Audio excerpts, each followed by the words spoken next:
अस्सलाम वालेकुम ख़वातीन हज़रात, latest gold rate in Pakistan में खुशामदीद। और अभी आपको बताया कि पाकिस्तान में सोने की कीमतों ने नया रिकॉर्ड बना डाला।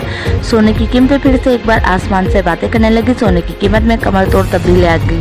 इजाफे के बाद खरीदार कहते हैं कि अब सोना खरीदना मुश्किल ही नहीं नामुमकिन है। 24, 22, 21 और 18 कैरेट के आज के क्या नए रेट्स हैं बताने जाने इस अपडेट में वीडियो में आगे बढ़ते हैं।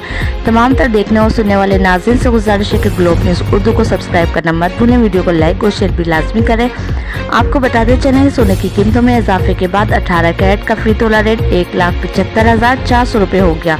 21 कैरेट की कीमत 2,04,600 रुपये पर जा पहुंची और 22 कैरेट की नई सतह 2,14,000 रुपये पर आई है। 24 कैरेट के बारे में बात करें तो 2,33,900 रुपये नया रेट है।